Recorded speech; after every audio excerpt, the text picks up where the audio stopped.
Hey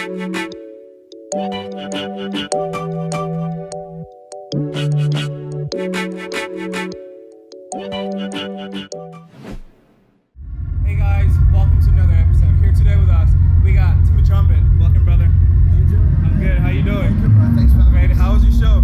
Yeah, it's fun, dude. It's fun. How do you see the crowd out there compared to the crowd back home? And to be honest, I'm kind of blind, so I wear these glasses and I still can't see.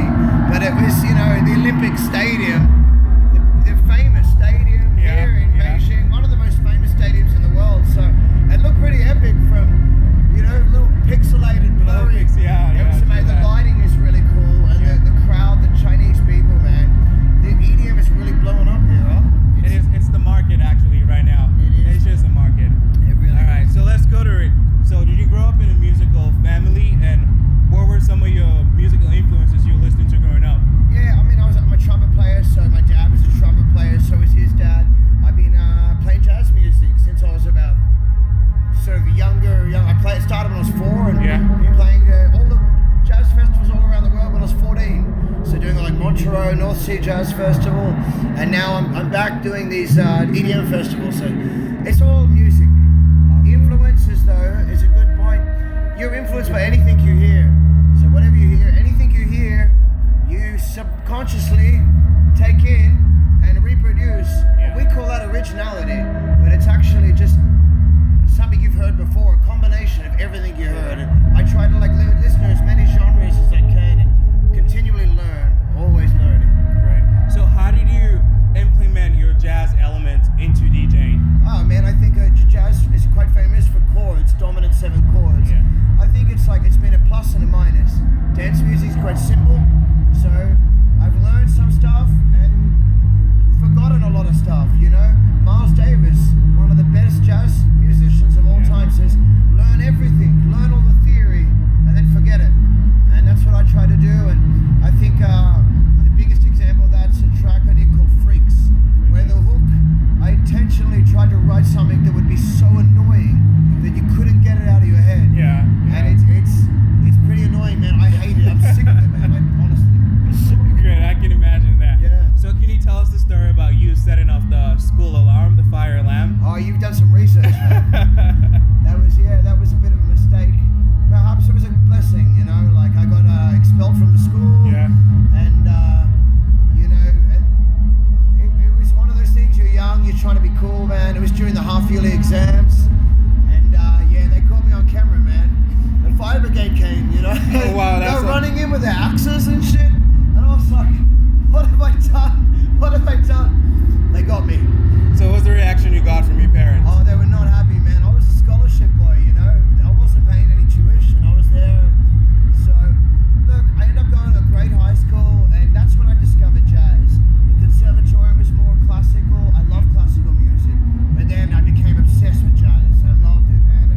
And just like I was obsessed with jazz then, that's moved, and now I like it's dance music. It's different stuff. So many different types of dance music. You know, if you listen to my catalog just this year, I've done 7 different genres just this year I've released. I'm proud of every one of them. Awesome. Yeah, That's I wouldn't say I'm a expert in any of them in particular, yeah. but I'm proud of them.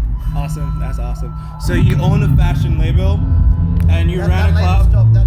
You're looking at a buyer from like 2009. Oh, no. You ran a club, and you have an iPhone app. How do you do all that? How do you combine your time? Man, I love challenges. I love adapting.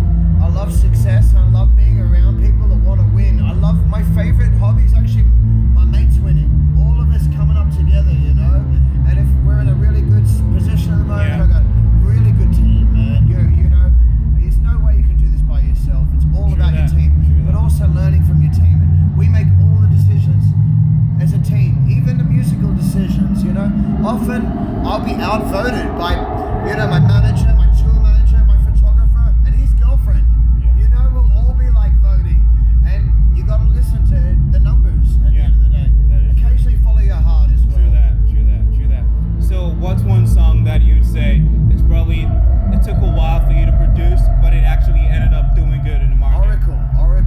Oracle's a record where I believed in it from the start. I found this sample, like sample packs, some producer again, sample packs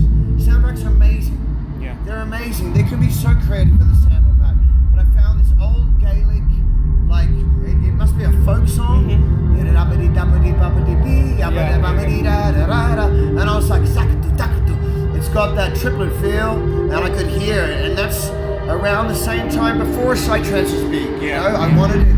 I was inspired by a lot of psytrance artists, but it wasn't kind of mainstream yet. You know, it's still not mainstream, but it's getting there, man. Okay. So one last question: what is one thing you haven't achieved that you're trying to achieve this year? Man, it's a great question. You know, like I think balance would be the next step for me. I haven't been home in 8 months, so I haven't seen my family, my grandparents, you know. And I think I'm addicted to touring. I love this job, but you gotta come home, man. True that. You gotta go home, and home is where your family is. And I think creatively, we're going home next week.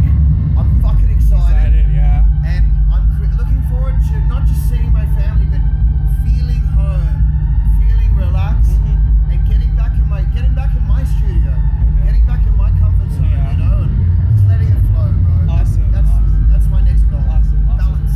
Awesome. So let's play a quick game before we go. Yeah. So I mentioned a couple of names of DJs, and you tell me the first thing that comes to your mind.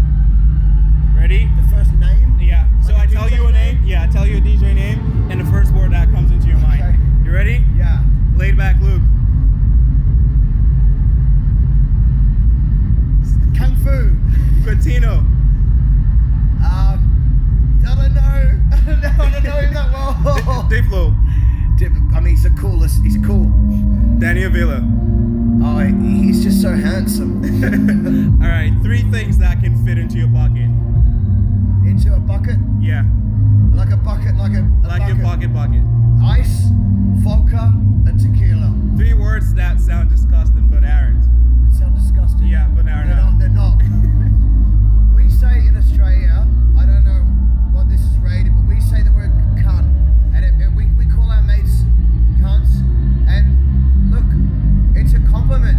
Anyone that's offended by that, come to Australia and understand that it is a term of endearment. And my best mates are the best cunts I know, and I love them to death.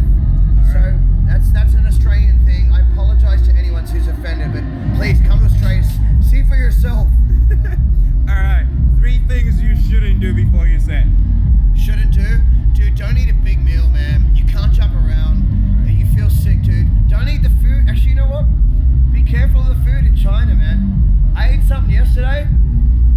I was late to my set, bro. I was late. I'm not going to tell you the details, but you got to be careful what you eat. All right. Drinking's fine, though. Drinking alcohol is always good before a show. It helps you relax and free up.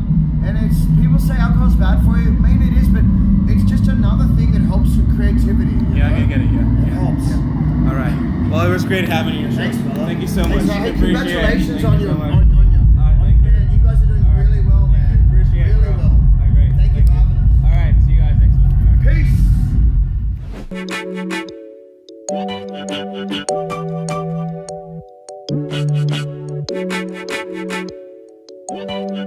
Peace.